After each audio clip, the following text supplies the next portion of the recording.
Good morning, good morning, good morning. Let's see if we're popping up here.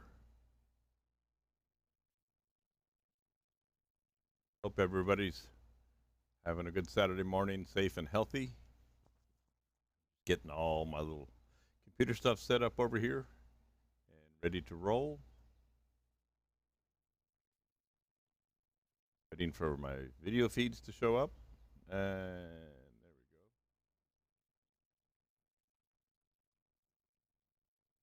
we go. All right, and now let's get this one on. I'm on, we've got Spirecraft on 3 platforms, 2 Facebook pages, and YouTube this morning.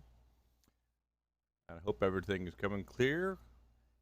Hope lots of folks enjoy this today. We're going to be out here for 4 demonstrations today. Lots of fun. Got lots of plans. Lots of things to turn. And it's bright and sunny. You can see I'm wearing my sunglasses this morning because the sun has been shining in through the end of the window. And there was a little debate as we were wrapping up the shows about my nickname being Hollywood out there at the woodworking shows. As you can see, I am Hollywood with my sunglasses on when I work. So those of you who doubted the Hollywood name, well, you can see that it really is true. And I'm over here trying to get this other page. Oh, wrong computer. I got 3 computers running over here. Let me expand this.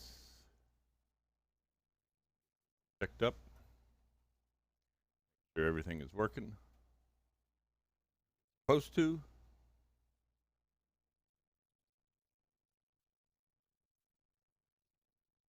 It's always fun getting all this up and running. Go. All right. Oh, I say I need to adjust that screen just a little bit still. We'll fix that. See a little bit of the extra screen going on. It lied to me. So we'll fix that camera. We'll make an adjustment here.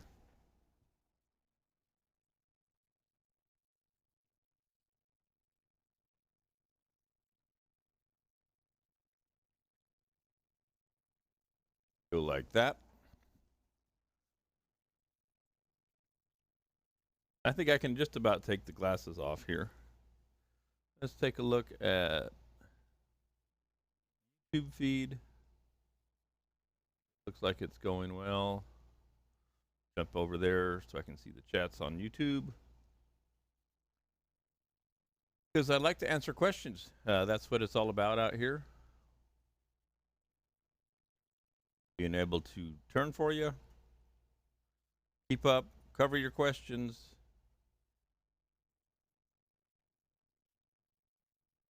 Wrong button there. Let's exit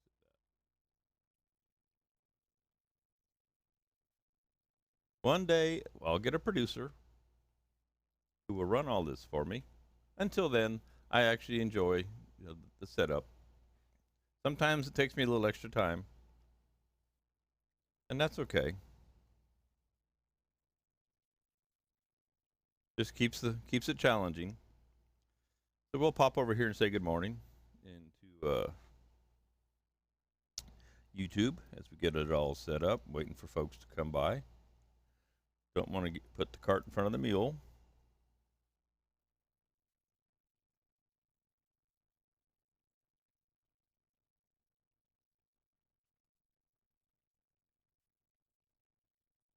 All right, we've got that going. We have this going. Expand that to see the chat room, chat box. There's a chat feature that would allow me to cover all the chats at one time, and I thought it covered Facebook, but it does not. It covers YouTube and Twitch.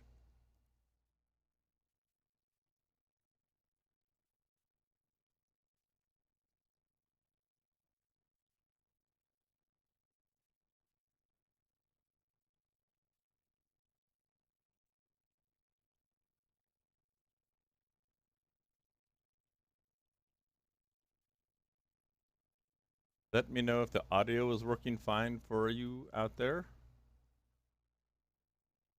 I have it turned off here so it doesn't get in the way.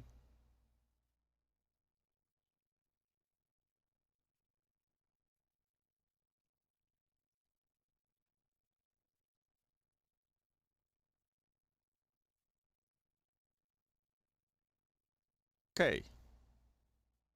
Like I say, if you would, whomever is out, I got a couple of folks watching. Let me know that you can hear it in the chat boxes. You can hear my audio just fine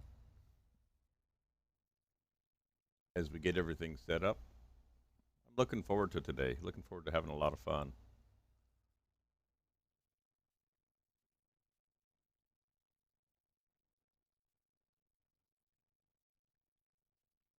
I had the sunglasses on honestly because the early morning sun is blast into the studio here from the end. Hey Nancy, good morning. Hope you're well. Like I'm looking at the same feeds twice here, so let me go get this one live over here. I'm on my personal page. I'm on the Spiralcraft page. I'm on YouTube. I'm working on the omnipresent, if you will.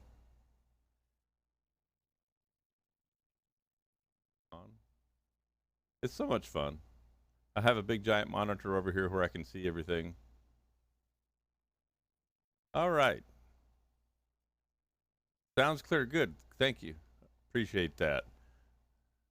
All right. Do. I say I listen to these videos back play and I hear me say all right all the time. So one more glance of you for you of the Hollywood look. Dino, who worked with me at the shows, has for the last 2 years, drives the trucks for the woodworking shows. He is invaluable, as everybody who works at the shows knows. Dino always calls me Hollywood because of my previous setup with lots of lights and multiple cameras and all the things going on. And so I got my Hollywood shades on, but now the sun is finally starting to get up above the opening the window down at the far end. And so we can go to work. If you weren't with me yesterday, I did a quick duct tape special here, so don't give me any grief about the duct tape.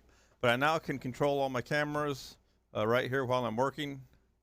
It's pretty slick, so I've got my overhead, I've got my end view, I've got the front view. Now, I've got this great thing. Of course, I only got 3 buttons. You would think a person could keep up with 3 buttons, right? Well, I seem to get confused, even though I numbered them myself 1, 2, and 3. During the middle of the day, I get confused once in a while, and I might hit you the wrong shot. And you know, it's okay. I don't mind making mistakes. This class this morning, the seminar, and this is one I always did at the woodworking shows. This was a paid seminar in the morning before the shows opened. And this year we entitled it, I believe, Sparking the Artist Inside. And it's kind of a broad category for folks that are just getting into wood turning, that are new to it, or they want to expand. And so I always do it a little bit different. Now, normally I have an audience right in front of me who ask questions.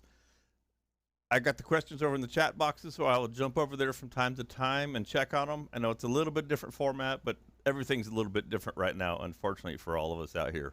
We're making do the best we can, and I'm happy to be here presenting these. I'll be doing 4 seminars today, this one, and then at 11:30, I think it's 11:30, I typically had a guest regional turner. Well, since I'm in my studio at the house and there's nobody close by with the exception of Nick Agar, who's now only 30 minutes away from me, but I believe he's busy this weekend. It would have been fun to have Nick over. Maybe he sees this and just runs over. I could have him do the Chromercraft coloring tomorrow. So I'm going to be my own guest regional turner today in the next seminar after this. And then at 1:30, I will be turning the resin piece that we cast yesterday.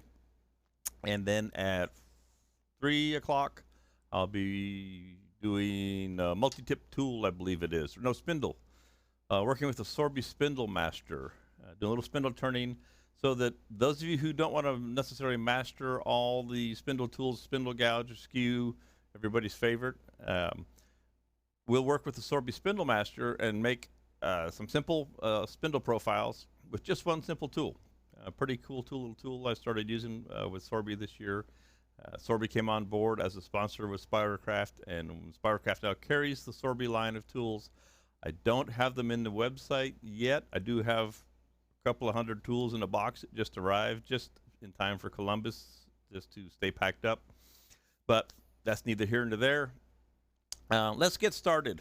I'm gonna make a funky little piece here this morning, and what I want to do, I normally would go through all the details about what kind of lathe people had and what they were looking for, but we're not going to do that today. I got this crazy itch. So to spark your interest, I'm going to make an interesting shape piece. My blank is smaller than this one, but what I want to show you is that, say you want to get into making bowls. You think, well, bowls are boring, they're just round. Well, if you'll look at the various profiles on this particular piece, it's got a number of steps to it, and it doesn't have to just be a simple, plain, boring bowl. Now, you kind of have to think it through a little bit as you get started, but there's a lot of variables that you can do. Now, I get asked all the time on these crazy pieces, well, what do you do with it? What's the purpose of making a piece that has an undercut on the bottom side? The purpose is enjoyment of making the piece, educating yourself, practicing techniques that you might use in another project in the future. It never hurts to try things that might not work. That's how we learn new things. So when we make a piece that so they're unusable, but that technique that you may have figured out or developed or refined when you're practicing a strange piece, somewhere down the line, over the years, I find somewhere down the line you go, oh, I remember when I made that one weird piece, and I think I can do that here now. So it's not for not not for not, if I can come up with lack of better words. It's very beneficial. All right, and time spent with the tool in your hand is always a positive thing. Practicing your finish cuts on a junky piece of wood, just because you're out there and it went south on you maybe, practice your finish cuts. It's wood. You don't get time to practice a finish cut when you really need it. So practice it along the way. So that's what we're doing here. We're going to practice making a goofy shape out of this other piece that I've got here. This piece was sycamore, and as a matter of fact, our piece today, our blank, is from the same tree.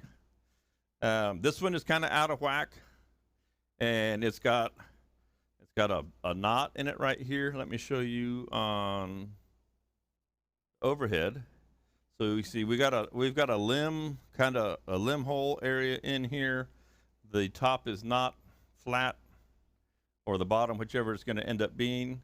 So it'll be an interesting piece to work with. Now, it's got a few splits, but for this sycamore, and there's a knot hole right here. Numerous challenges to work with here. So that's what we're going to work on today. This sycamore is 3 years old. It is pretty much dry now. It's been sealed in anchor seal for the 3 years. I buy my wood from a log yard up in North Georgia, and I buy it by the ton. So I go into the log yard, pick out what I want. It doesn't matter. Any species on the lot is great. They charge me the same, $45 a ton for my wood.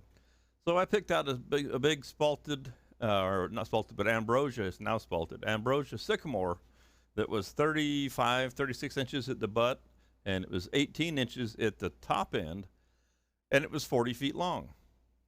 Weighed 6,300 pounds, and I bought the whole thing. It cost me $145. So that's how I buy my wood, and I end up with wood. 3 years I've been working on this same tree, but I'm not even out of it yet. I still have plenty of wood. So it's a great way to go if you have the resources to buy wood from a local log yard where you're at. If you find one who'll just sell it to you by the ton, that's the way to go. 1 year, my regular guys were out of wood, and I had to go to another yard who scaled it. and it cost me a whole lot more. I mean, it cost me like $400 for one piece of wood, one log, one small log. But if you can find a source, other great sources for your wood are tree trimmers, arborists, etc., like that. They will often give you whatever uh, they're cutting down. If you can be there when it hits the ground and load it up, they'll love you because they don't have to chip it. They don't have to pay their guys to take it anywhere. So you get your free wood. Because I'm often asked, well, what's the best wood? And free wood is always is good as long as it's good wood. If somebody finds out that you're getting into turning, and they say, "Hey, Joe, you're getting into wood turning, and I got all this wood in my backyard from this tree that went down 3 or 4 years ago, and it's already cut to length. It's all 16 inches long, so you can just, if you want it, you can just come get it."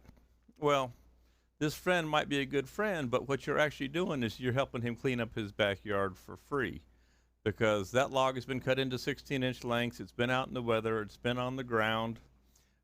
You'll be lucky to get maybe 8 or 10 inches out of the middle of any given piece, and I need to change the camera. Um, you'll be lucky to get maybe 8 or 10 inches out of any given piece out of that 16-inch because it's been drying, splitting, cracking, checking, all those kind of things. So it's not bad. It's still free, but you got a lot of extra work to do. Now, if that same friend calls you and says, "Hey, Joe, I had a tree go down last night in the storm. If you want it, come over here and cut it up." Then you're all about it. You're getting fresh wood. You know the history of it. It's clean. It hasn't had a chance to degrade at all, and you're ready to go. The arborists are the same way. Another one that's overlooked a lot of times by people, if you have a friendly city, municipality, or county that does the maintenance work that cleans up when the trees go down or they're cutting trees down along the side of the road, they usually have a compound, a pile where all those logs go. And if you get in with the right guy and he gives you permission to come get your wood, you can often find a lot of great wood there. I happen to have a ton of pecan, which I would love to give away or burn because it gets so hard once it's dry. But it was a huge pecan tree, and they said, "Come get all you want." So there are lots of sources of good wood for inexpensive. Uh, you do have to process the wood yourself. That's important to keep in mind. So that means you need to be able to haul it in some fashion. Don't load a 500-pound log in the back of a Vega, if anybody still has a Vega. Although you see some pretty interesting pictures on the internet of people loading logs in cars, and they shouldn't. You do need to have chainsaw, a bandsaw, and I see that Alex is in here this morning, and he was on last night providing information for people, and that's a wonderful thing. A bandsaw to cut your circles. I do use a product that Carter Products has, the circle cutter. Wonderful thing. Matter of fact, this piece was actually cut on the circle cutter. I'll give the circle cutter a plug here. Go to overhead. You see the little hole right here in the middle? That's a little 1/4-inch hole that you drill to cut a perfectly round blank. And this one is perfectly round. I mean, that's just, you can't freehand that. The circle cutter jig works great. When I cut wood up north at the other shop, my dad is my bandsaw man. And you put it on a pin on the circle cutter on your bandsaw, and you spin it, and it cuts you a perfect circle. I've got one over in the other shop for the bandsaw there. It's a fantastic product. So processing your own wood also gives you the advantage of cutting it any way you want in the log, cutting the grain the way you want. If you buy a log, and say you find a sawmill or a log yard like I use, they also have a sawmill. And they will usually for a nominal fee happily put it on their mill and just cut it up into slabs for you. The problem there is the fine guy who's running the joystick, nice guy, I'm sure he has all the best of intentions, but he's probably not going to look at the end of that log, get out of his booth, and study the grain and look for how does he want to cut this piece and that piece for a certain project. There's a hollow form piece. He's going to just roll that log over and run his joystick, and he's going to cut it. He's going to do a great job, but it may not be the best blanks that you could have gotten out of that log. Now, if you don't have the chainsaws and the equipment and the ability to do that, there's nothing wrong with that. But if you want to do it yourself and you bring it all home, yourself a couple chainsaws, a small 14 to 16 inch, and then a big one, 24 to 32 inch bar. And you can process your logs yourself. You can lay the log out, and let's say that's the middle right there where the hole is, and that's the pith. We want to work around that. I don't know if I have a 2x anything in here. I'll use a stick. We'll pretend. The easiest way I lay out a log to cut these blanks, and pretend this is a 2x4, and on scale it probably is not too far off. I draw a line right down with the pith right down through the middle of the pith, or right on either side of it, excuse me. Now there's wax on this so it doesn't show up really well, and then I go the other way and I just box out. Oop. Get this right. I box out my pith. You can't see it, I'm sorry, with on the marker, so that I don't use it. And then I just work my way across with my 2x4, 2x6, whatever thickness blanks I want. Right, if I see a certain section that I want for an end grain hollow form, I might just draw a box and cut that as a box for an end grain hollow form. Okay, and then I drop my chainsaw in and I bury it right to the hilt. Let's see if we can show you, give you an idea. Turn this sideways. Chainsaw, this is my pen is my chainsaw. Just come in and go all the way down, right? Follow the lines, cut all the way through. And then you just come back to the back of the log, take your chainsaw, cross cut it, and all your blanks just fall right off. And you take them in to the bandsaw, put them on the circle cutter, and you cut a perfect blank. Okay? So that's how I process the logs in a short version. I have two methods for the woodworking shows. I get the log, I get all my wood in November, maybe December. I'll cut all the tree up, and I spray anchor seal on it. I use an airless sprayer, Wagner airless sprayer. I buy 5 gallons of anchor seal, and I've got a big rack, and I just spray everything, so all the sides, and I do 2 coats because it's going to be out there for quite a while, and it's going to be getting beat up riding around in a crate and things like that. So it's really fast. If you put use a sprayer instead of a brush. Now you might use a little more material. Okay, it's not that expensive, about $90 for 5 gallons, but that covers a whole lot of wood. So I seal it twice, let it dry, put it in the crate, and off on the road it goes for months. Now, if I'm just going to turn pieces for future projects like I used to do in the past, I used to turn 5 days a week, 6-7 hours a day, selling craft shows and galleries and all that stuff. I would get that same kind of log, I would bring the log home, and every morning I would go out and I would cut the first 2 inches off the log, off the end of the log, and just set that off to the side. So I knew that I had good, fresh, clean wood to start with, because it will start to split and check overnight sometimes on you if you're not careful. And one of the biggest reasons we have splits and cracks in our pieces is the wood was already split beforehand, just like that wood that your friend gave you from his backyard. So I chopped 2 inches off the end, cut out, say, 20 blanks, whatever shape, I'm going on, and I'll go in and I'll turn those 20 blanks that day, just rough turn them because it's green. I'd put them in a paper bag, I'd put the date on the tenon, put them in a paper bag, put them up in the rafters on a 4x8 sheet of plywood, and let them dry for the next year or 2 or 3. And so I always had a supply of wood.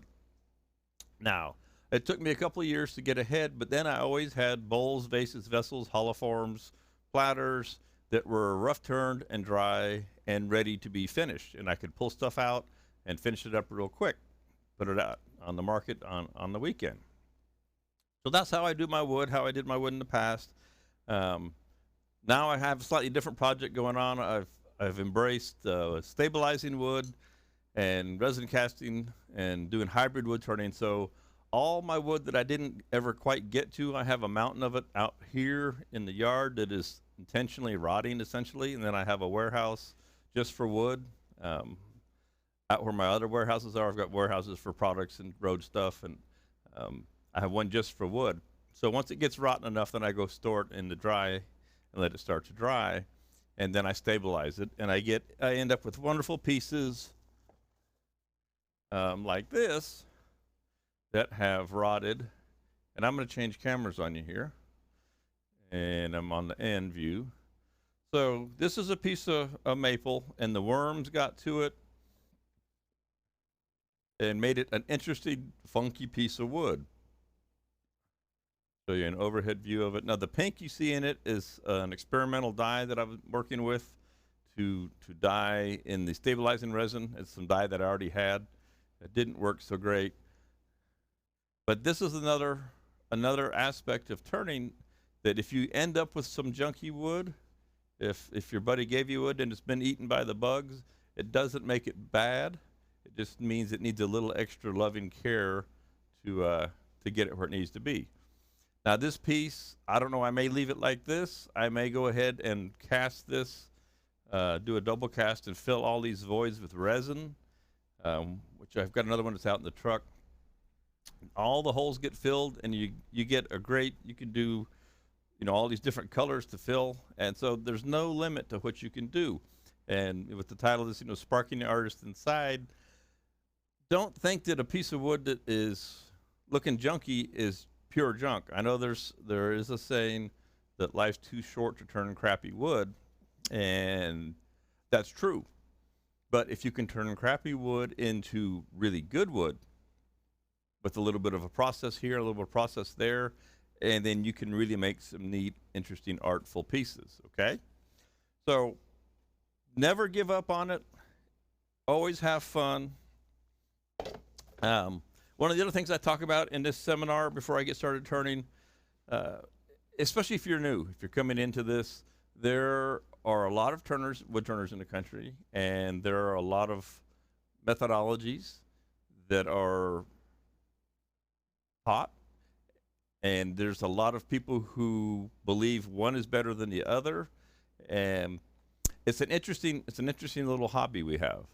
What I believe is that you need to, or you should at least, or I encourage you to, look at the different approaches that are offered or covered by different turners, and try them all, because not everything fits everybody. Not everybody wears the same size shoe. Not everybody is the same height when they stand at a lathe. You might be 5 feet tall. You might be 6'5". How you hold the tool, how you do this, how you do that, they're all actually very personal, in my opinion, to how you approach your wood turning. Now, when somebody says, well, this is the only way to do it, that's the way that person has found that works the best for them. Doesn't mean it's the best for you. Try different ways, experiment with your tools, different grinds, different shapes on your tools, profiles. There's a million of them, 1,000,001. And there are people, professionals, well-respected professionals, who will profess this is what you have to do. You have to grind your tool this way and everything else is wrong. That's their opinion. They're entitled to it. It's a free world, free country at least. Try it. Don't just discard it as, well, that's just somebody with a big ego. No, give it a try. It might work. There'll be times when that works and something else doesn't. So never hesitate to try new ideas. As you're learning, and especially with this medium that we're using right here, the internet and YouTube, there are so many things that are being thrown out at you. There is some really good information out on the internet, especially the YouTube world, and then there's some really bad information. And as a new turner, it can be difficult to discern what's good and what's bad. That's one of the big questions I get at the woodworking shows. How do I know what I'm seeing on YouTube is the right way to do something? And the best recommendation I have for that is to look at a YouTube video, and then if there's comments down below, read the comments. And if you see a list of very positive comments about what you saw in the video, it's probably a relatively safe assumption that turner was proficient and accurate and did good work. If you come across another one where it's a list of things and basically everybody is saying this guy's an idiot and he's going to hurt himself, kill himself, everything he's doing is dangerous, just disregard what you saw in that particular video. Everybody has their own way, but I'm telling you, there are some things out there that you'll see that are scary, okay? So be careful of those kind of things. But you get sensory overload. I'm seeing my watch down here. I'm gonna take my watch off so before I forget. I see it in another screen. So I don't want to turn that watch on, especially this watch. It goes to safety because this watch has a metallic band. I just changed gears on you there, I know. Um, so finding good information, join a club. If you're not in a local club, look around, go to the AAW, American Association of Woodturners, and check their resource for woodturning clubs. They charter the clubs around the country. Find one that's close to you. Sometimes it can be tough. You might have to drive an hour or two. When I was living in Leadville, Colorado, the closest clubs were on the Front Range, and I would go down to Colorado Springs and Pueblo, and that was a 3-hour drive to go to a club meeting. Here, the closest clubs are in Savannah and Macon. I think the Macon Club is still going, and there's one up in Augusta. But there's nothing under an hour for me to drive to. And with my travel schedule, et cetera, I've kind of stopped going to the clubs, but not because of anything bad with them. They're great, a wonderful resource. When I first started turning, and I would go to a club up in North Georgia when I was staying up there, you can learn so much. A club dues are not expensive, 20, 30, 40, maybe $60 a year for a club. They meet monthly. They typically have a live demonstration every week or every month, at their club meetings. They have a show and tell. You bring in what you turned in the last month. Someone at the club will critique it. They have a demonstration. Might be a club member. They might bring in a professional turner to give the demonstration and critique the work that's there. Another good thing that's really good about clubs is they have hands-on workshops. So on a Saturday, you bring your mini lathe, or they may have some to provide. It may be, again, a local turner. They may bring in a professional. And for a nominal fee for what you get, you can spend a day, or maybe it's even 2 days, doing a workshop with professional turners for next to nothing. Great resource. So find a local club, join it. Even in clubs, you're going to find different opinions about the tools and techniques and et cetera, and that's fine. Take them and try them. So don't rule out that kind of thing. Look for your local clubs. The symposiums around the country, depending on where you live. We're hoping, so obviously I'm talking to you today because the Woodworking show got canceled, the last 2 shows, and then I was going to Saratoga Springs for Totally Turning right here to end of March. And so that symposium got canceled. We're all planning for AAW in June in Louisville. We're hoping that goes. Hoping all this virus stuff is done and we can meet up again and get in a large group because that's a wonderful resource. There are more. There's, 50, 60 demonstrations. You can't see them all. All the vendors, all the folks anybody who's in the woodturning world pretty much shows up there as vendors. It's a great trade show, and the classes, the seminars, they call them rotations, are fantastic. Some of the best turners in the world are there. It's well worth going to. So I'll start on this here in a minute. I'm going to go over now, and I have to do this because I'm the only one here, and I'm going to check, look around and see if there's any kind of comments that I can cover, and I'm going to jump over there to all the computers for a minute, and I do appreciate everybody being in this morning. So let's see what we've got here. Let's see. All right. That one's clear. Let's open this one up. I have to open up, enlarge these windows to see the chat boxes. Let's see who all's there. Mr. Caliando's in here. Julio Caesar, Morton, Peter, Joan, lots of folks. Pat Carroll. Let me scroll down on this one. Joey Smith, good morning. Chuck Bender. I can't see on this screen. Shelley Donahue. How are you doing? I was texting your brother, or he was texting me the other day. Looking for comments. I don't see any comments other than a hello on that one. Glad y'all are here. Let me jump over to the other one. minimize this one, open up the other one.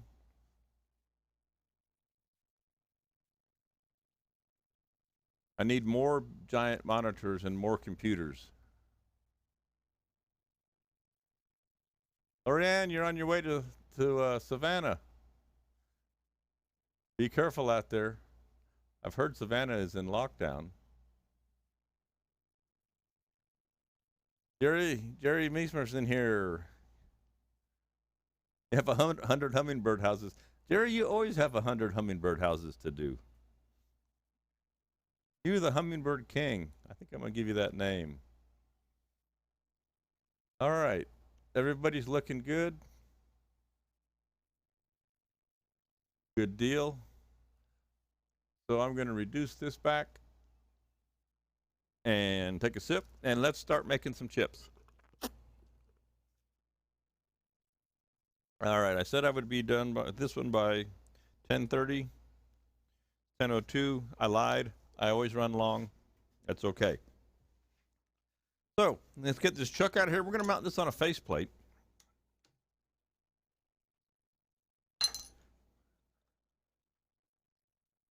And then we'll put it in the chuck. And I got to come up with an idea because I don't even have an idea yet just what I'm going to do with this thing. But I will come up with one. Get my faceplate out. Get my screws out.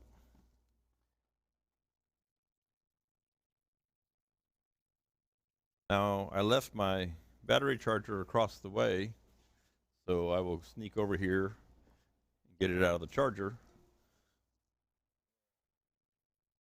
Drill. I hope you all liked my Hollywood glasses this morning. They're kind of fun. And there's my drill.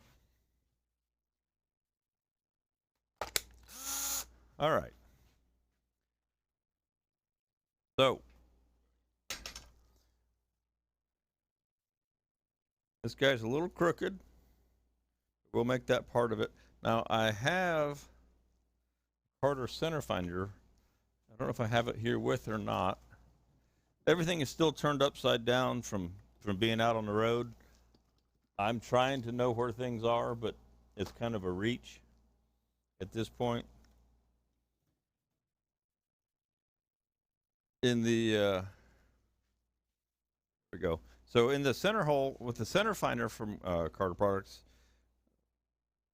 and Spidercraft, by the way, plug does carry Carter Products online in its store. We don't typically take them out on the road, but we do sell them online. A little center finder threads into your faceplate, has a little pin, goes right in the center of it, lines it right up. I'm just going to have to eyeball this today. Now these screws are Spax screws. You find them at the box rest, the brand name. They are a number 10. They look like a Phillips head, but it's actually a square drive. All right, you can use them with a Phillips or a square. Use the square. Phillips strip out. These are number 10s. These are pretty short. These are only an inch long, but I'm going to put 8 of them in here. So I get 2 started, 1 on either side.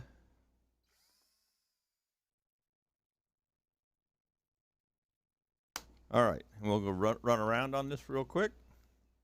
Notice I clutched the drill so that I don't strip out the screws. Be sure you do that. If you have your drill on full tight, you may strip them out. This wood is actually fairly soft. Okay. Now today I'll use both styles of tools. I have Carter & Son high-speed steel tools. I have Sorby high-speed steel tools. I have Easy Wood tools with the replaceable carbide cutters. So I'll be using a little bit of everything. That's one of the things I wanted to talk about. Oh, don't lean on that, Brad. Sometimes there are debates about whether or not you should use high-speed steel tools or you should use carbide tools. I use them all, okay? And I've been sponsored by Easywood Tools for quite a number of years. I don't honestly remember how long. 5, 6, give or take. I'm not sure. Um, and people say, well, a lot of people say that using a carbide tool is cheating and you're not really turning. You're not a turner. Well, I have to disagree with that. It's another method of turning wood. Uh, it is by nature a scraping type of cut most of the time. You can do some things like roll it up and make it more of a shear cut, but the quality of the carbide and the angles that are in the carbide, change that camera, um, make the tools work really, really well. And especially if you're new to it, it's going to take the learning curve and make it much shorter and easier to get going. I do encourage people to learn to use all the different types of tools and have them on hand over time. I've got a rack over here that's worth about $4,000 full of tools, of all the different tools. And my methodology is I use whichever tool, whatever style of tool, suits the purpose that I need at the moment the best, whatever that is. Okay? I don't have a bias towards one or the other. They're tools. And that's what they're used for being. I walked myself into a corner here. They're used for a process. So regardless of how they function and what their design is, if that does what you need the best that day at that moment, that's the best tool to use. Doesn't matter how it works. Whatever is best is the best one. So I use them all interchangeably. I say, people say to me, oh, well, you're sponsored by Easy Wood Tools, so you have a bias, you use those. No. You know, I love the sponsorship, and I respect everybody at Easy Wood Tools. They're wonderful people, just like the people at Carter and Son, and that's a family business. I respect them. They're great people. They make great tools. Robert Sorby Tools, been in existence for 200 years. That's what I learned on. Many of us who have been turning for a while learned on Sorby Tools before the newer metallurgy came along. Fantastic people. I talk to Robert Walton all the time over at Sorby. Good people to work with. All good tools, all good people behind them. There's other great tools out there that I have. I have a Thompson, some Thompson steel. Doug Thompson, great guy. It's hard to find in the quality tool area anything that's bad and any bad people making tools. I use them all, so, and I like all the people. I consider them my friends. Sometimes it's not all about the almighty dollar. Okay. So this guy's pretty out of whack, right? It's round, relatively speaking. It's warped a little bit over time and bulged when it dried, because it did dry in the anchor seal. It'll be dusty. But this top is way out of whack. So, but the first thing I need to do is make this round, and I'm going to use two tools, and I need to change the cutter. Chris, if you're out there, I'm finally changing the cutter. It was on the road. It's got the corner missing. So I'm going to put on a fresh CI2 square cutter for my square tool, also known as the rougher, because it needs one. And I'll use all the different tools just to go through them. I'll use the carbide tools. I'll use the high-speed steel tools.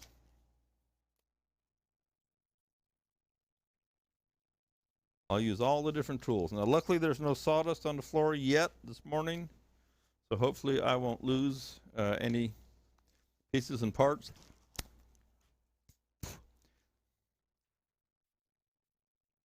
Chris, if you're out there, stop putting the screw down in the bottom without a zipper on it. I know, I give him a hard time. I ask a lot of Easy Wood Tools.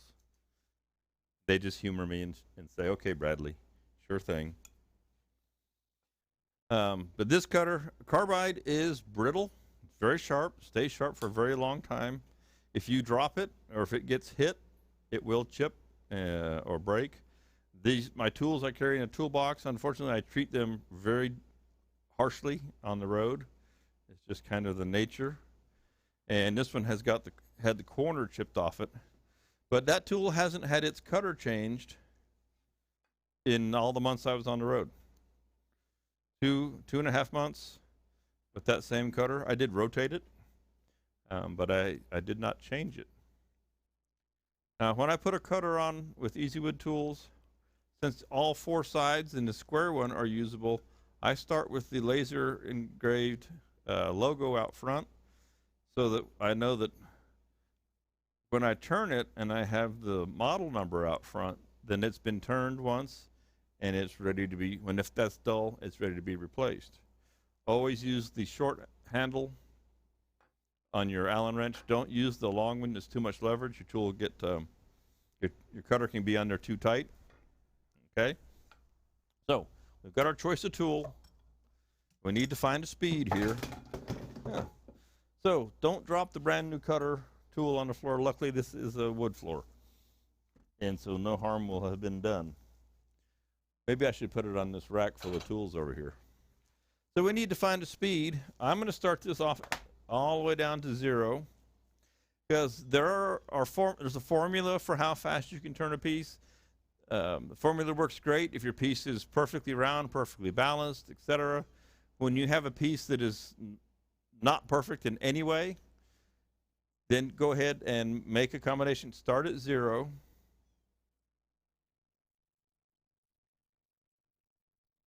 And we're going to look for the fastest speed that we can get to turn the piece safely. The faster we can turn the piece, the better the tools are going to cut. But we don't want to have inordinate vibration. I've got some vibration in my camera changer over here, but that's not bad. This lathe is not bolted down. It doesn't have any extra weight on it. That's 700 or 800 RPMs. I'm going to start right there. There was a discussion I saw popped up yesterday, and when you first start turning, and I was the same way, I was told, put a bunch of extra weight, put sandbags, put barbells, whatever on your lathe to weight it down so that you can turn an out of balance piece faster. Well, when I started traveling and doing demonstrations and having to take a lathe with me, and at the time it was the Jet 1642 that's next door, it was a real pain to take that weight on and off of the machine, load it up, take it away, bring it back, put the weights back on it. Finally, one day I just decided to slow down the speed that I turn at. So when I turn a big 30-inch piece, I might start at 100, 150, 200 RPMs, whatever it is not vibrating the lathe. And I would rather do that than have all that extra weight on there. And as soon as I start to rough turn it, I keep turning the speed up, even if it's 10 RPMs. And I work through that. So you don't need a ton of weight if you'll just slow down. You'll get to turning nice and fast. That's not a problem. You'll get there. Just be patient. I am a very patient person. So take your time. It's all good. Now, with this carbide tool, I'm going to use this and the bowl gouges. I'm going to go back and forth. I want to make sure that my cutter is at the center axis of the lathe, and it just happens to be that my tool rest is set there from yesterday. I want to make sure that my banjo and my tool rest, and I was going to file this yesterday. Let me look real quick, because it's got some nicks in it, and I was grumbling, and I'm not sure where my file is. I'm missing so many things right now. I'll just have to grumble through today, too. It looks like I don't see the file right off. Let me do this. I'm going to go to the overhead anyway. I'm going to walk over here and see if the file happens to be shelf. Everything else is in here, but the file is not. Probably in a toolbox somewhere, hiding. But, oh well. Okay, so we have our speed. We have our tool rest set. I've got about a ½ an inch in there. I'm just going to go ahead and start to clean this up. Now I'm going to make it round first, then I'll come down to this end and attack that. Got my face mask on. See, super safe. Jason mask. That's the end view. Let's give you the overhead. Just 2 fingers on the cutter, and I like to use just half the cutter. And I'm looking at this ghost image. See, you can see it here and here. That's what I'm cutting away. and I take half a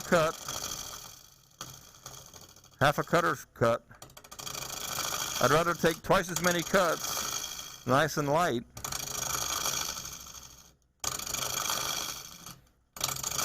Okay. The other thing is, while I'm here, I'm going to go ahead and clean up this top end. I need to know where the top of my piece is.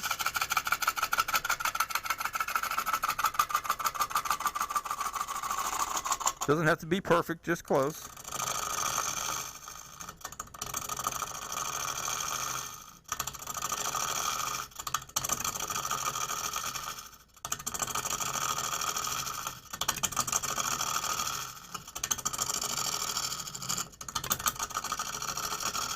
And I don't know if you can notice, let me change cameras again. I'm standing off to the side. The piece is here. I'm not just like this, right in front of everything. I stay off to the side, the tool's in front of me. At least if something comes flying off, I got my mask on, it's gonna glance off, not a direct shot, because safety is so important, okay? Stay out of the way. Especially this piece has, it's got the knots and it's got one thing and another in it. So I'm 90% round. This little spot right in here has not been cut yet, but that's okay because we're going to shape this in a lot of different ways anyhow. All right. The biggest thing that's going to be a concern to me today is this void and this knot chunk right in here, this limb. That screams projectile very loudly. Okay. So that was with a carbide tool. Now I'm going to use grab a bowl gouge. Happens to be a Carter & Son 5/8 bowl gouge. And I'm just going to use the very tip. I'm not going to use the wings. I'm not going to use the bevel to support it right now. I'm just going to use the very tip on this cut just to get this round.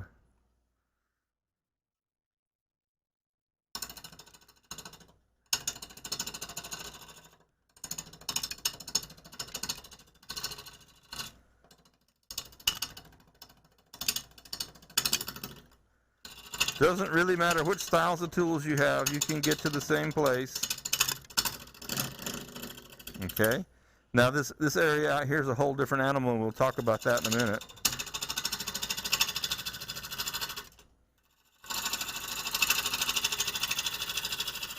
And then once I got the corners off of this, I can start to turn this tool over, engage the bevel, and make a cut. Now, out here, we're cutting wood, and we're cutting air, right? So when the tool's in place to cut this section of wood, it's not going to be touching anything right here. And that can be intimidating, but you can work through it. You just have to psychologically think about, well, that's just a solid piece of wood. Now, that's where spinning it faster can be very advantageous.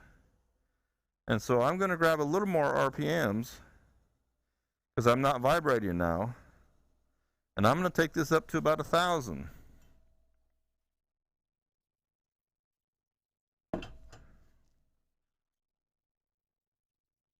And I'm still using a bowl gouge, and I'm going to start to work away this corner. Let me go to the end for you there, because you'll see me as I start to come around here.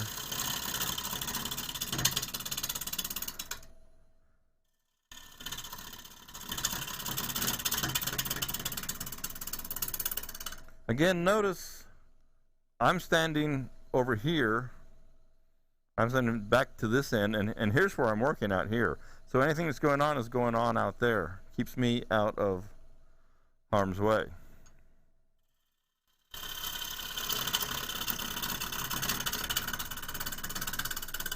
Okay. So since I don't know what I'm going to do with this piece just yet, how I'm going to shape it, because I'm going to do some weird stuff, I just want to go ahead and get this flat. I'll continue with the bowl gouge, and then I'll switch back, let's say, to the carbide.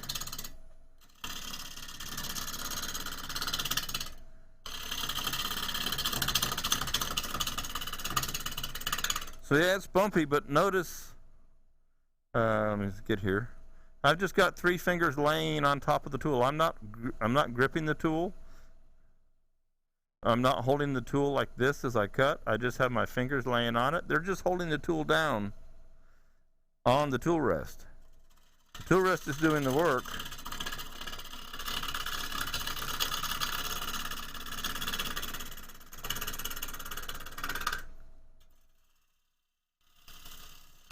The tool is now being supported. The cutting edge is being supported by the bevel. Make sure I know what I'm looking at here.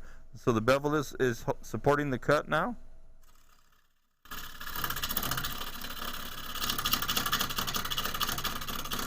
This is where that knot is. Now I am having to come around the corner myself and get a little bit in the path of things.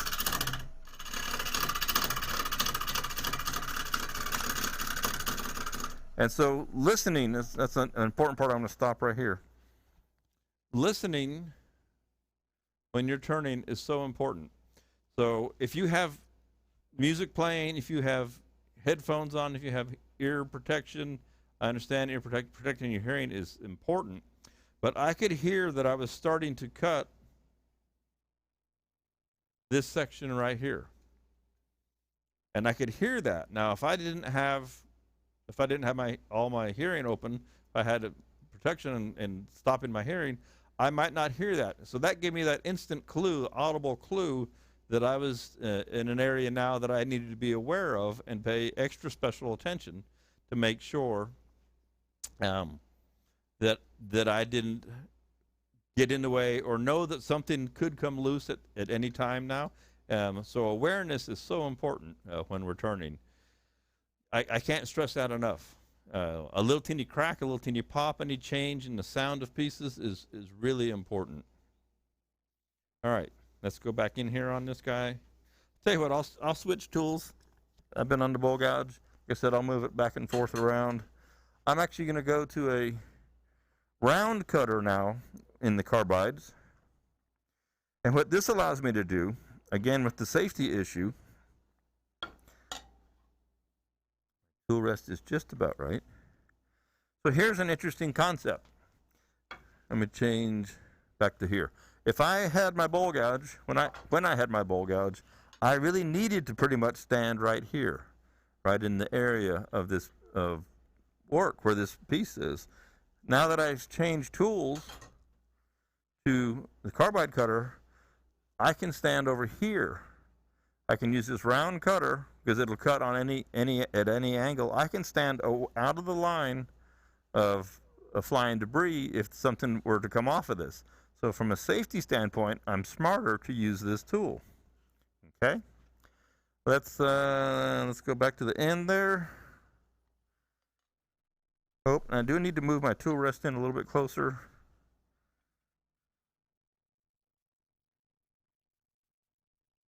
Make sure everything's clear.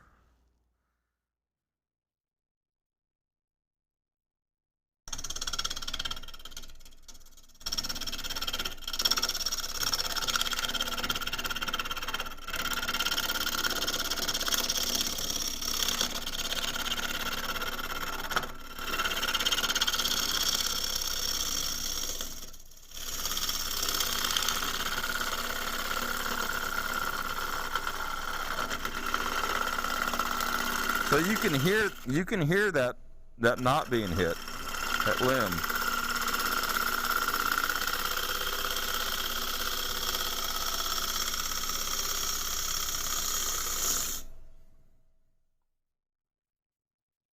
All right. So you can see what we got going on there. So now I'm going to stop. I'm going to stop right here because I need to decide what do I want to do with this piece. What do I want to shape it? How do I want to shape it? What's going to be the top? What's going to be the bottom? I haven't made that assertion yet. So I have to stop and think. If I'm going to pull out anything that's loose here. This limb is just rotten and soft in here, so I know that it's not going to stay. So I get out my number one favorite tool for being a wood turner, and it's not really a wood turning tool at all. It's an ice pick. My ice pick allows me to jump in here and pull out this piece that was going to fly and hit me anyway. So get in here, and you can use screwdrivers or whatever else, but an ice pick always has been my favorite choice. Now what's interesting is this is rotten, and this is still solid, okay? And we see the sleeve, I call it a sleeve, that the limb was growing in. So always take off all the loose stuff that's going to fly and hit you. So I want to do a goofy one like I did before, like a piece I was showing you here. So here's the deal, the way this works. I have to do it in reverse first. This is going to end up being, I do this, if I think about this right, this is going to end up being the bottom. So I need to do my recurve ahead of time. So you have to kind of think about flip-flop, and how you're going to get there. Or do I want to make this a feature? My little hole here, I can make that a feature. Do I feature this somehow in the piece? These are the things we have to think about as we're going. So let me jump over here and check for any kind of questions of anything. See if there's anything that anybody needs to know before I start into the next one. Let me open this one up. Say, do not hesitate to ask questions here in the box.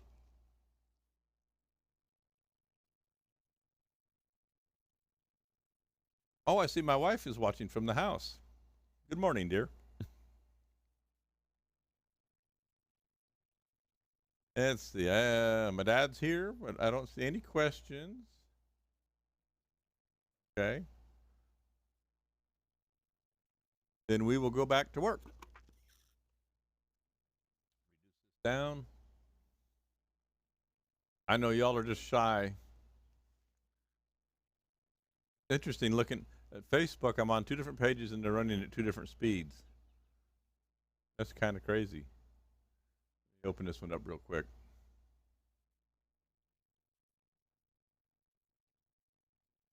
Technology is an interesting thing.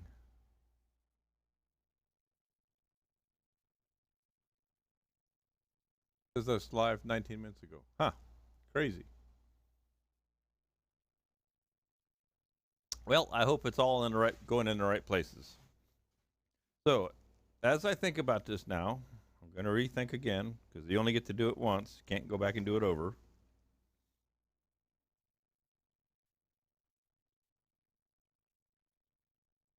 What do I want to do to this guy?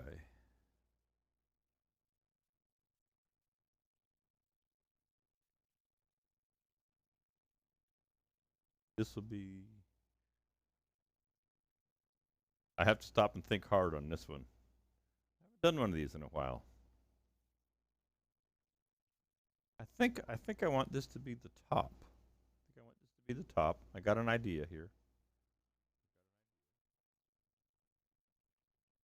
So if I'm going to do that, that's going to be the tenon back down there. Oh, I can't do what I want to do because I need to make a temporary. I'm talking to myself, which I do a lot. And you can do that too. It doesn't hurt to talk to yourself. What I need to do, I might not be able to do. I'm under the pressure. I'm feeling under pressure here. What I want to try and decide to do with this guy. It would be fun to let that sit as an open cavity. So, put it in there.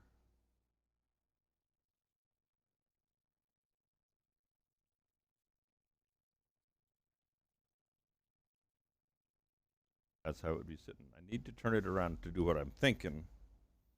But I guess I'll just have to do away with some of what my thought was. Okay, the picture is starting to come to me. All right. So I'm going to make this the bottom. Now I've got screws that are 1 inch long going through, looks like about a 3/8 thick faceplate. a little bit thicker than that. So I'm going to make a tenon down here on the bottom. So I want to go ahead and cut that tenon so I know where the bottom of my piece is. And I can basically make this whole thing on the faceplate if I want to. But I got to get rid of those screw holes, so that's why I'm going to make a tenon. And then turning it around will be a fun one, but we might be able to use the bowl jaws for this. Okay, so that's me mumbling.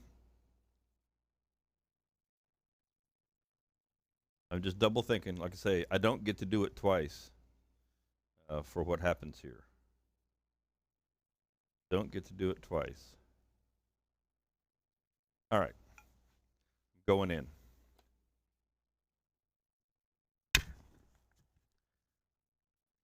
Gonna get my calipers out. Keep them handy. And we will make a tenon back here.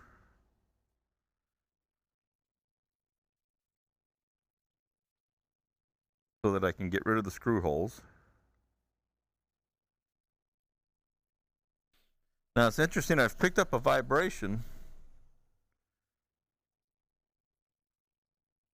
There, so we just jumped past that vibration.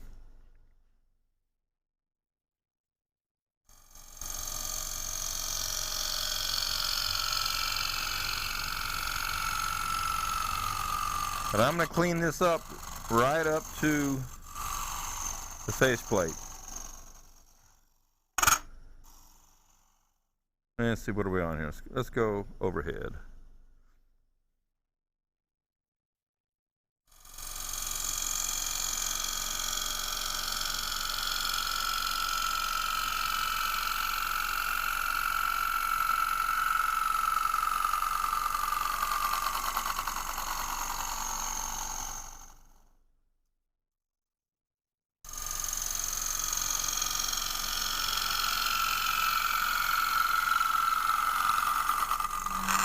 So I'm pretty far over the tool rest for this tool. So I'll start taking lighter cuts.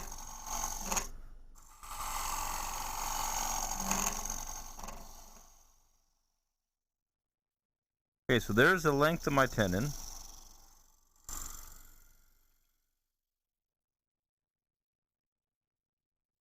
Now, that is actually, I'm going to double check this. That should be 3-inch. Pretty sure.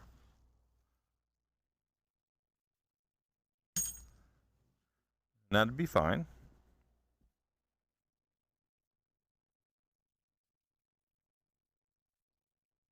3 or 3.5.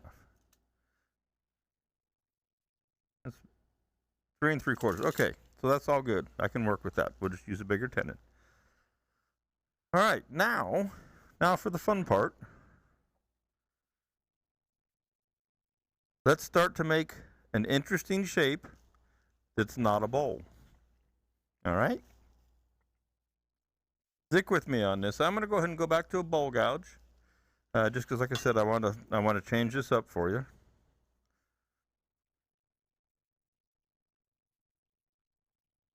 And I'm just kind of, I don't have it all worked out in my head. All right?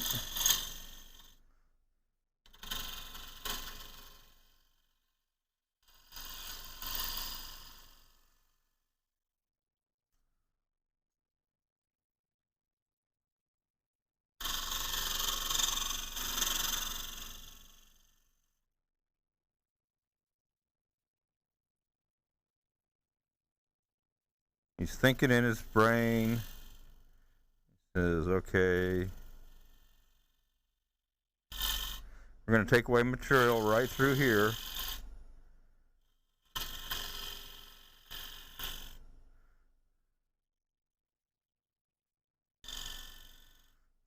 And we're going to carve some of this away.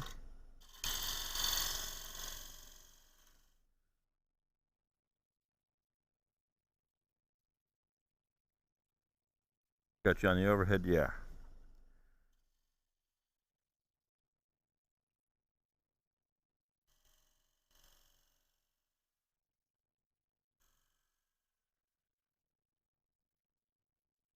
All right, I got that. I'm gonna go that way. I have to visualize things myself here. I'm gonna leave this top alone. Let me switch to a round carbide cutter. And I want to take some material out of here.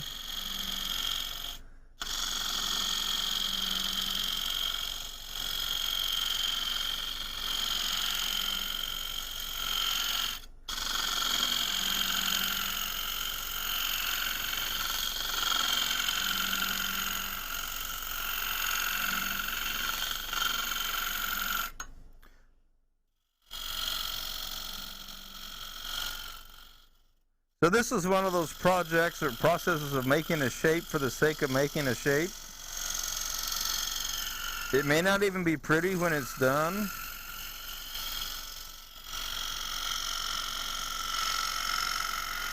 But it will be one that flies in the face of the concept that nobody's ever made a new shape. They've all been made before. Well, somebody had to make the first one so that there couldn't be any more made. So you can be sure that when you make something like this, it's the only one. You hear that a lot. There's no bowl shape that hasn't been made. Well, I don't always agree with that.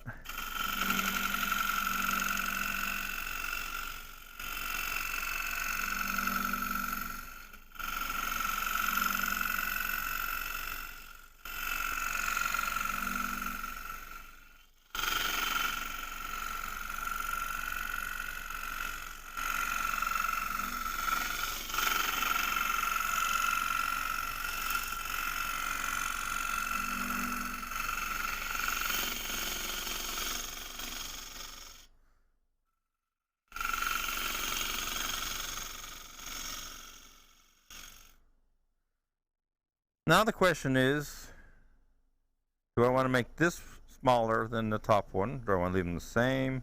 I'm going to make it a little bit smaller, so I'll just take some of this away.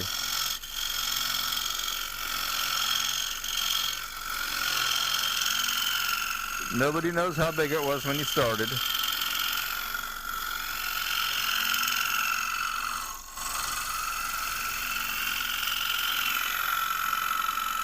I really like these round cutters for kind of sculpting, if you will. I can just sit here and roll back and forth. I'm not worried about the finish or anything right now. I'm just working on a shape.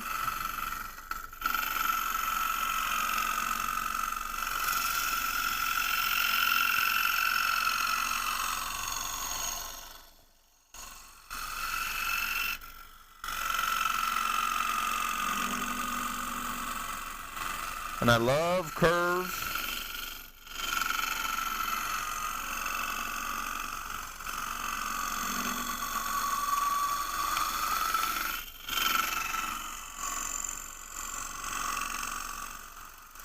I used to be an inflatable kayak designer, and I made boats, and my boats always had lots of curves to them. If my friend Tom Visnius is out here today, he can attest to that. Now, interestingly enough, there's a little split right there, but we're going to cut that away.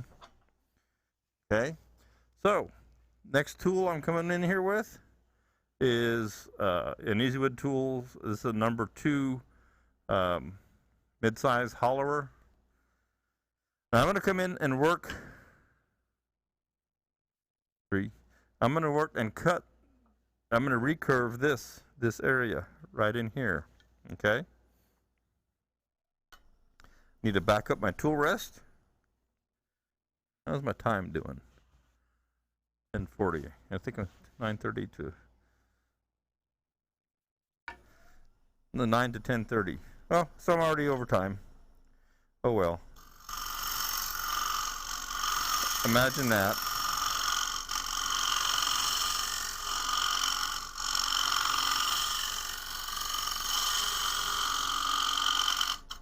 So I can't cut with this edge. I have to cut out here on the front. But I can just roll the tool around for that.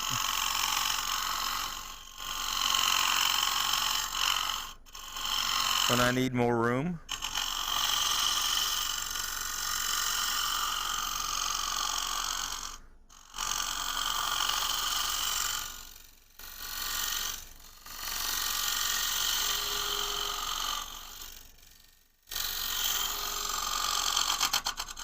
See what you get that vibration if you don't use the tip.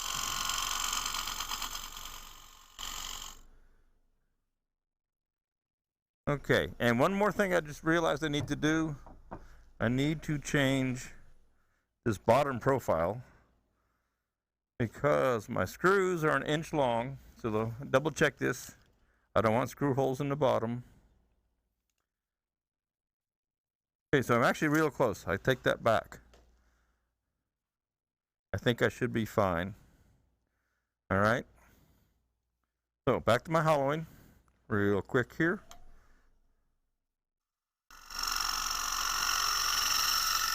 So even though it's called a hollowing tool, I use it for this kind of work all the time.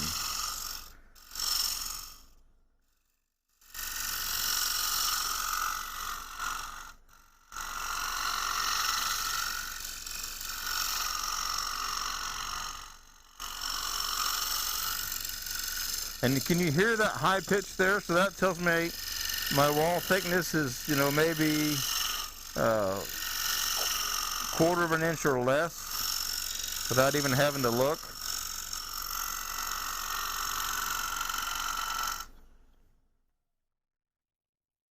Come in here and check that's respectable.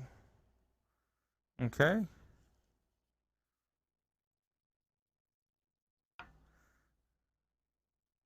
Maybe just, no, I think I'll just clean it up and leave it.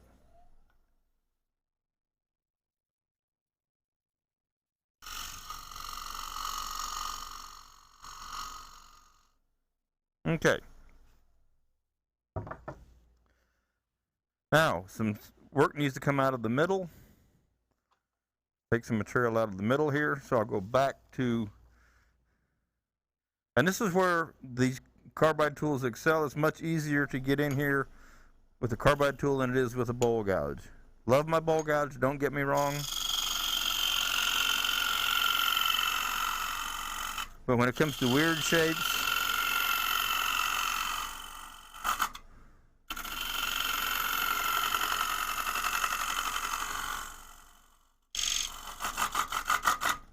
let's see what's going on. There might be a little low, or it might be something weird in there. Also getting a little far over the tool rest.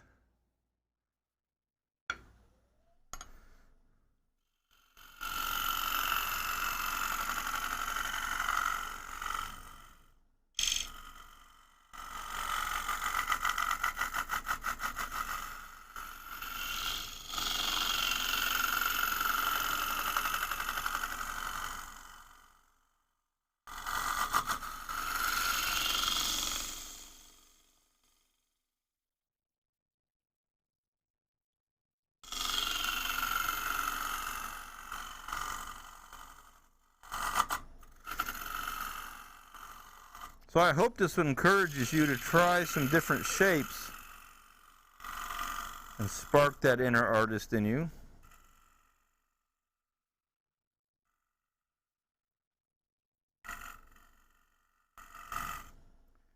Because it doesn't just have to be a bowl that you make.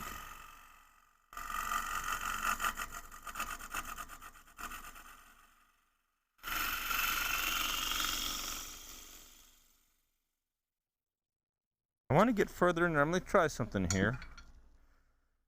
I'm going to try something here.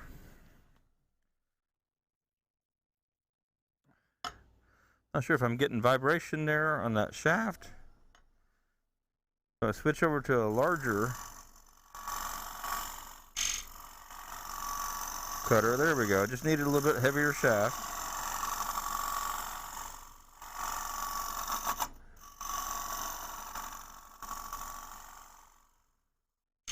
And I'm reaching 3 inches over the tool rest.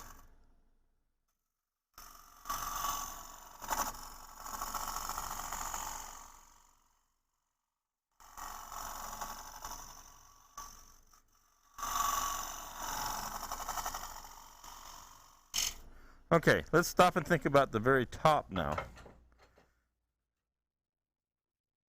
What are we going to do? Stay. There we go. So we've got an interesting profile there. I wanted to keep this hole as part of the piece. All right. let's take the tailstock away.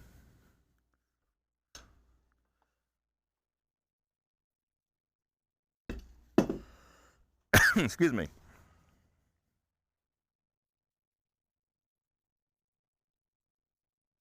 And we'll come around to the front. Go to give you the front view there that we're going to work on. I need to clean the dust off my mask.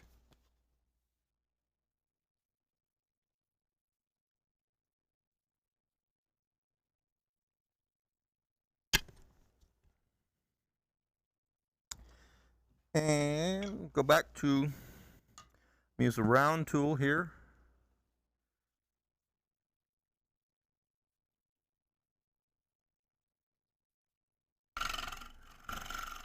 Now I'm not immediately going to get rid of this nub. I may want to utilize this as part of the look.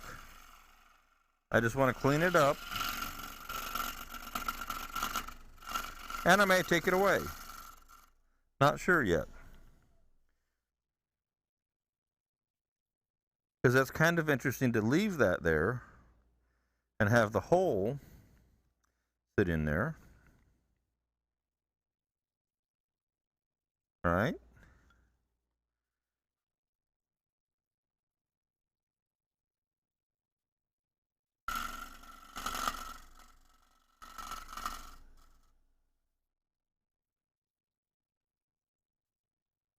Okay, I think, let's see what happens. I'm going to take, here's my plan, is to take and curve out some of this and leave this piece sticking up. It may look strange, it may look really weird, it may look dumb.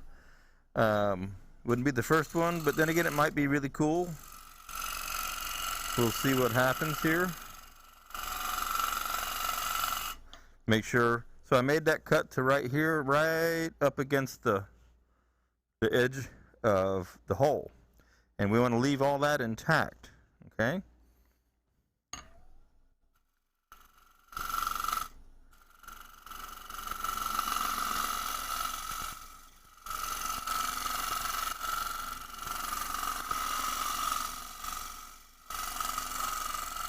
Now I could be doing this with a bowl gouge, but I would have to turn the tool over back and forth.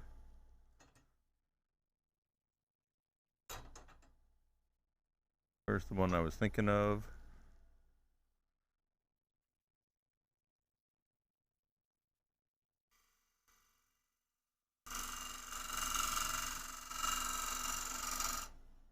So I have to turn the tool over to come back the other way. Which indeed you can do.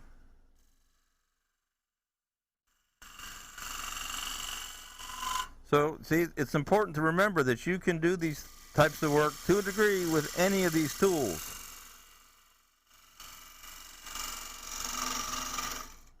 Okay? Now the round cutter just makes it faster and easier. But you don't have to use that. You can use your bowl gouge.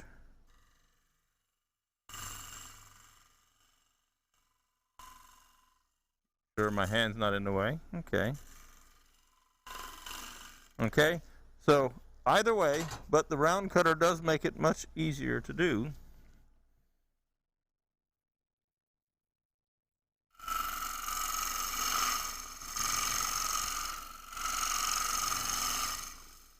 Now, one thing that I'm thinking about is an option in a piece like this. We can fill this trough, if you will. This could be a resin project, all right? So we could do a decorative resin inlay here, where we've made the perfect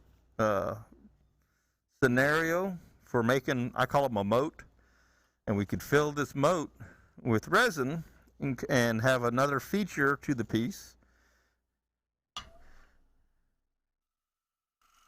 So there's so many things that we can do with our wood turning that are not just a basic bowl. There's a lot of shapes,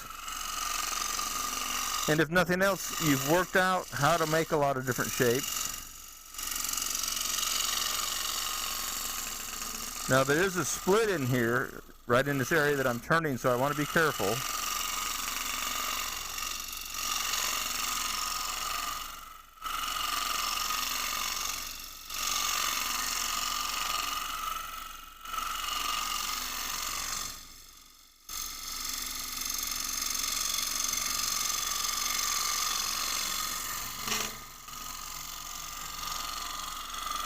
It's interesting. There was a question I saw after the fact yesterday from yesterday's sessions where a gentleman asked me, after making probably thousands and thousands of bowls, which is true.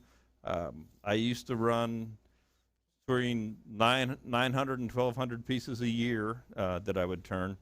He said, how do you find, or where do you find, I can't remember which it was, how or where, inspiration for another bowl or a new bowl or another shape?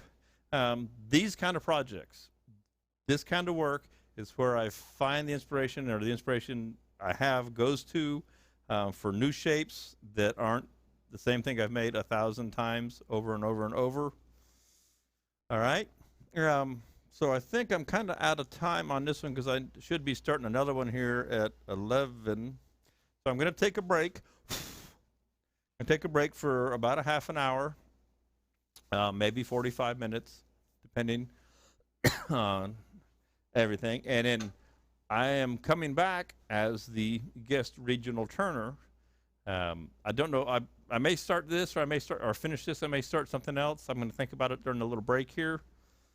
If you're hanging with me today, I really appreciate it. I hope you're enjoying what I'm providing you today. This is all great fun. Again, I'm sorry that it has to come instead of being in Syracuse this weekend, but let's just have fun through the day. I'm going to take a break, like say half hour, maybe 45 minutes.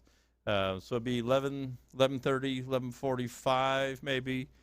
And I'll come back out here and I'll turn this the guest regional turner, and then at 1:30 I'll be turning the resin. So I may make the second one a little bit short, take a break before the resin, have something to eat, get a little lunch break.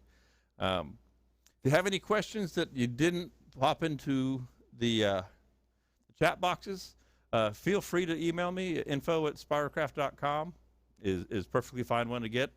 Or send me a message in Messenger, or repost on the videos. I'll go through them in the evening. But anyway, let's take a little break, and I will be back in about a half an hour, 45 minutes, 11:30 to 11:45, give or take. Thank you very much, and I'm going to walk over here and turn off the feeds, and then we'll be back. I'll see you all in a bit. Thank you very much.